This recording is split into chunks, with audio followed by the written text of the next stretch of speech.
এই যুদ্ধটা যদি এখনই থামিয়ে দেওয়া না যায়, তাহলে এটা ধরেন পারমাণবিক অস্ত্র অনেকের কাছে আছে। পারমাণবিক আঘাত যখনই শুরু হবে, তখনই তো তৃতীয় বিশ্বযুদ্ধ বেড়ে যাবে। ধরেন যেমন ইউএস এর বন্ধু আপনার ইসরায়েলের বন্ধু ইউএসএ, তেমন তো ইউএস এর অপোনেন্টও আছে রাশিয়া, আছে চীন। তারা ডেফিনেটলি ইরানকে সাপোর্ট দিবে, আমরা তো শুনতে পাচ্ছি। সেদিন টিভিতে স্টেটমেন্ট দেখলাম, ইরান বলতেছে যে বন্ধু, এই ইরান আমার কাছে এখন সহযোগিতা চায়নি। এইরকম যদি আসলে খন্ড খন্ড ভাবে শুরু হয়, তাহলে তো তৃতীয় বিশ্বযুদ্ধের সম্ভাবনা মানে অবশ্যম্ভাবী।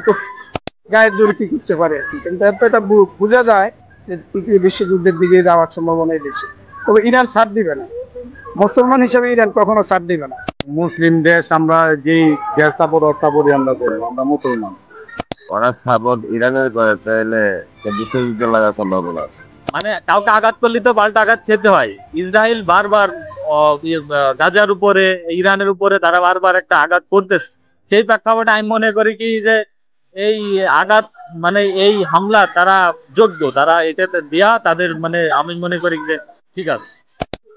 যেহেতু এই অতি সম্প্রতি ইন্ডিয়া পাকিস্তান একটা ওয়ার শুরু হয়ে গিয়েছিল, প্রায় সব রকম প্রস্তুতি এবং আমরা বিভিন্ন ধরনের আক্রমণ দেখতে পাচ্ছিলাম। তথাপি ইউএস এর হস্তক্ষেপে যুদ্ধটা বাঁধেনি, শেষ পর্যন্ত সমাপ্তি ঘটেছে। তো রক্ত হানাহানি পক্ষে মুসলমান কখনোই বিশ্বাসী না। আমাদের নবীজিও বলে গেছেন হানাহানি বিশ্বাসী না। মুসলমান সবসময় শান্তিপ্রিয়, ইসলাম ধর্ম সবসময় শান্তির ধর্ম। আমরা চাই রক্তপাত বন্ধ হোক, শান্তি বিরাজ করুক, যুদ্ধ বন্ধ।